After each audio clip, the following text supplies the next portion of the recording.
Ini puncak tertingginya. Ini puncak kemuliaannya.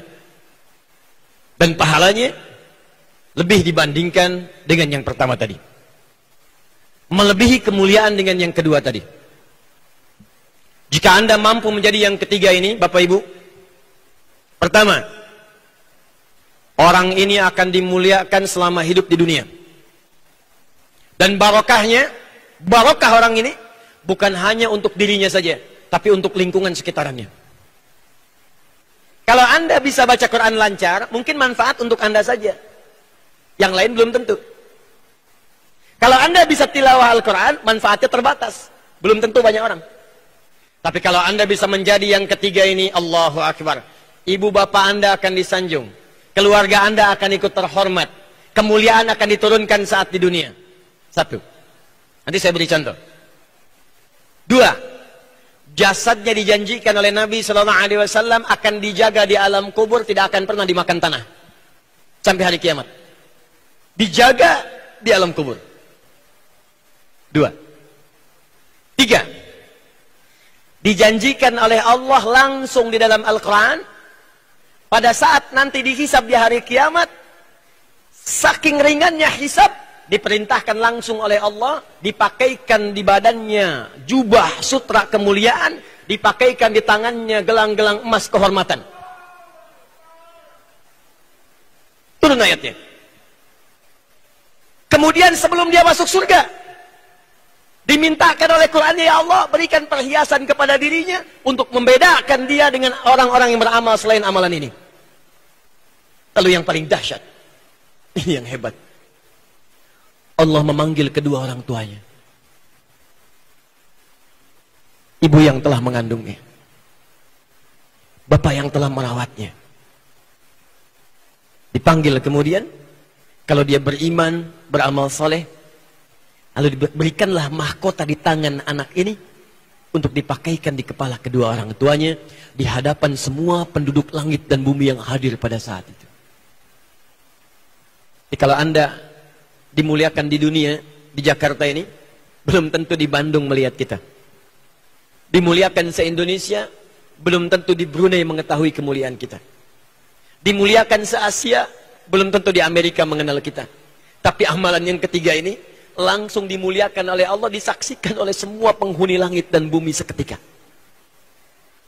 Dan puncaknya, dimintakanlah kemudian orang ini untuk menggandeng bapaknya, ibunya, pasangannya. Kalau dia laki-laki, menggandeng istrinya perempuan. Kalau dia perempuan, gandeng suaminya laki-laki. Lalu kemudian diikuti oleh keluarga besarnya di belakang. Diminta oleh Allah jadi pemimpin keluarga besarnya untuk masuk ke dalam surga.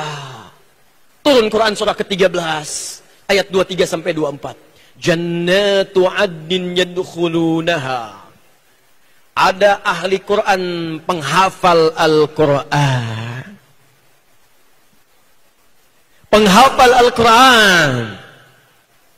Jannatu 'adnin yadkhulunaha. Ada penghafal Al-Quran yang benar menghafalnya, kata Allah. Aku akan berikan kesempatan ia masuk surga lewat surga Aden. Dan akan memasuki semua pintu surga yang aku siapkan. Jadi ada orang yang masuk pintu Ar-Rayyan saja ahli puasa. Ada orang masuk pintu tahajud ahli tahajud.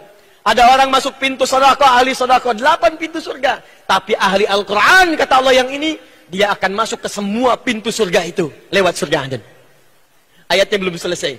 Wa man salaha min abaihim, bapaknya yang soleh, ibunya yang soleh, yang sabar mendidik anaknya jadi ahli Quran, yang sabar menghafal Quran bersama anaknya. Bapaknya belum hafal, anaknya hafal. Bapak cuma 1 juz, anak 30 juz. Ibu setengah juz, anak 30 juz. Cuma sabar. Itu kata Allah, diperintahkan gandeng bapakmu, gandeng ibumu. Quranmu memberikan syafaat kepada kedua orang tuamu yang sabar dalam mendidikmu. Wa azwajihim, dan pasangan-pasangan mereka. Jadi kalau suami gandeng istri, istri gandeng suami. Wa dzurriyyatihim, dan semua anak keturunan mereka di belakang. Wal malaikatu yadkhuluna alaihim min kulli bab, dan mereka diparadekan melewati semua pintu surga, disambut oleh semua malaikat. Salamun alaikum bima sabartum. Dikatakan kepada keluarga besar ini, kata para malaikat semuanya, selamat, selamat bisa lewat sini. Karena Anda sabar selama di dunia. Sabar. Sabar untuk menghafal Quran. Sabar untuk menjadi ahli Quran. Fa ni'ma uqbaddar. Maka sekaranglah balasan dari semua kesabaran yang telah kalian tenun saat di dunia itu. Silahkan nikmati surga yang belum pernah diberikan pada siapapun kecuali untuk kalian saja dengan semua kenikmatannya saat ini. Ahli Quran. Yang ketiga adalah ahli Quran yang berusaha mengupgrade dirinya pada tingkat yang ketiga, yaitu menjadi penghafal Al-Quran. Penghafal Quran. Beda Pak, lain Bu. Dah. Silahkan, Anda kalau tidak percaya, Allah mustahil menyalahi janjinya. Innallaha la yukhliful mi'ad. Nabi mustahil keterangannya keliru, mustahil. Beliau shadiqul amin. Yang pertama dimuliakan di dunia, silahkan cek. Yang hafal Quran, anak. Yang ikut mulia bapak ibu. Ada Najah di samping saya. Ada Musa sebelumnya. Ada Ahmad Kamil. Yang hafal Quran anak.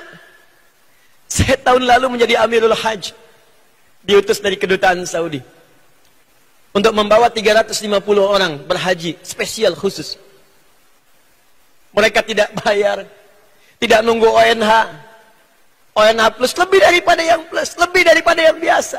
Begitu berangkat ke sana saya pikir siapa yang saya bawa? Allah di antara mereka ahli Quran.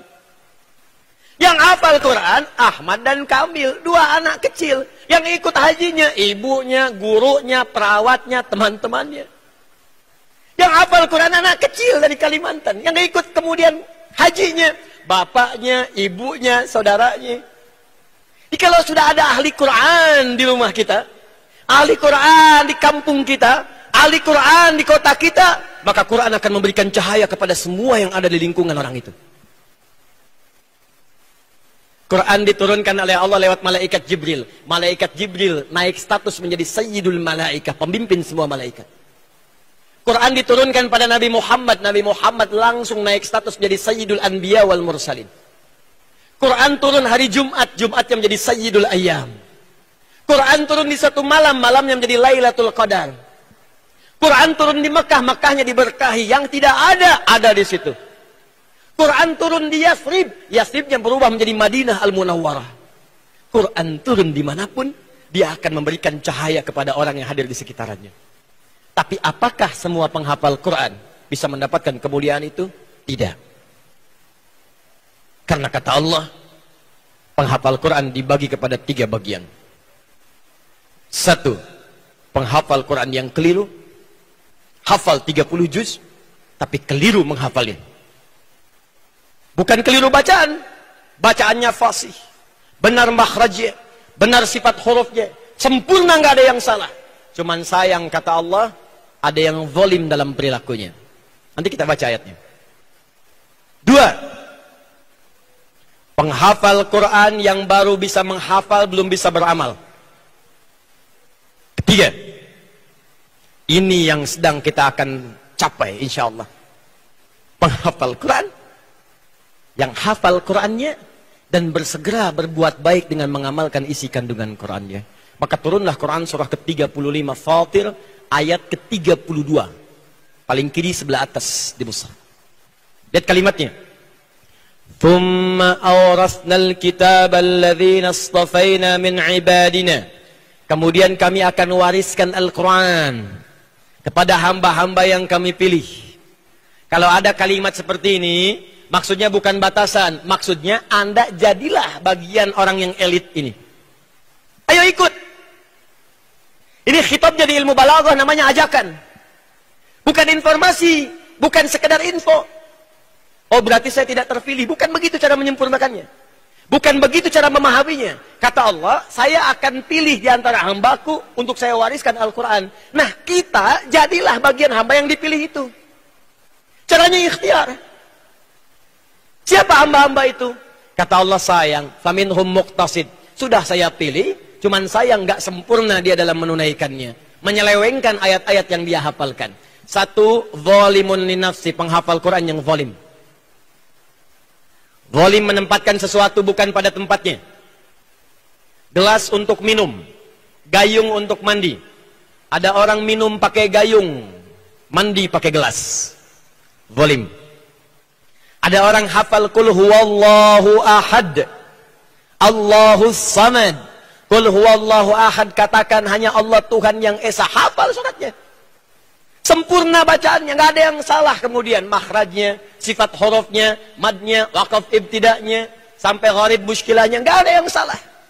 Cuman sayang hafalan itu tidak digunakan dalam hidupnya. Lisannya bisa mengatakan semua agama sama, menuju pada Tuhan yang sama. Cuman caranya beda-beda. Zalimun li nafsi. Jadi tidak sama antara perkataan dengan perilaku, tidak sama antara perilaku perkataan dengan ayat Quran yang dia hafalkan. Zalim. Nah, yang begini kita doakan. Ajaran kita mengajak, bukan mengejek. Saya tidak pernah mengajarkan Anda untuk mengejek orang lain. Ya, merangkul bukan memukul. Ada orang salah, mungkin kurang ilmu, kita luruskan, sampaikan, sudah. Doakan dengan baik supaya dia berubah. Apa ada di antara kita menginginkan saudaranya masuk neraka? Jangan cari musuh ya. Cukup setan jadi musuh kita sudah berat. Jangan cari yang lain. Ya, cukup satu saja, setan sampai hari kiamat. Dua, wa minhum muqtasid. Ada penghafal Quran yang paket hemat. Paket hemat, hemat untuk dirinya saja, belum bisa berbagi. Ngapalin, terus murajaah, mojok-mojok di pinggir masjid, dekat tembok, gitu kan? Allahu la ilaha illa wal hayyul qayyum la ta'khudhu sinatun wala naum. Naum beneran tidur dia. Allah tak tidur, dia tidur gitu kan, kena AC. Tapi diminta jadi imam, Pak silakan jadi imam. Aduh saya belum mampu. Padahal hafal. Itu muqtasid, paket hemat. Yang ketiga, ini yang hendak kita capai insyaallah. Siap? Siap insyaallah? Wa minhum sabiqum bil khairati biiznillah. Penghafal Quran yang benar, walaupun dia belum hafal 30 juz. Saya katakan belum, bukan tidak. Awas. Walaupun dia belum hafal 30 juz, tetap disebut oleh Allah sebagai seorang penghafal Quran. Kalau dia berusaha menghafal Quran sampai dia wafat. Hafal. Sabiqum bil khairati biiznillah. Dengan izin Allah, dia cepat mengamalkan ayat-ayat yang telah dia hafalkan itu untuk berbuat baik. Di penghafal Quran yang benar itu, Pak, walaupun belum paham isinya yang dihafalkan, karena dia mengandung Al-Quran. Al-Quran dikandung dalam perutnya, dimasukkan lewat lisannya. Karena masuk ke hatinya, maka dibimbing semua tubuhnya oleh Al-Quran. Begitu melihat ayat mata, hadir membimbing matanya. Qul lil mu'minina yaghuddu min absarihim. Katakan pada pria beriman, matanya hanya boleh melihat yang baik saja, yang tak baik palingkan. Ketika dia akan bicara ayat Quran tentang lisan, membimbing lisannya. Ya ayyuhalladzina amanu la yaskhar qaumin qaum. Hei orang-orang beriman, jangan gunakan lisanmu untuk pandai mencela orang lain. La yaghtab ba'dukum ba'da, jangan saling bergosip satu dengan yang lainnya. Membimbing langkah kakinya, wala tamshi fil ardi maraha. Jangan engkau berjalan dengan sombong di muka bumi. Maka pejabat yang ahli Quran enggak akan sombong. Pebisnis yang ahli Quran kaya tapi tak sombong. Ustadz yang ahli Quran banyak ilmu tapi tak sombong. Pelajar yang ahli Quran pintar IPK 4 tapi tak sombong. Baik semua. Menghafal Quran.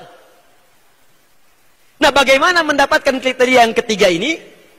Itu yang coba kita turunkan, dan tawarannya sangat menarik dalam Al-Quran. Kata Allah, kalau Anda serius, aku jadikan semua hafalan itu mudah. Dalam sekejap Anda bisa menghafalkannya dan diberikan peluang untuk mengamalkannya. Siapa yang mau boleh angkat tangan? Insya Allah. Boleh turunkan lagi. Siap? Siap?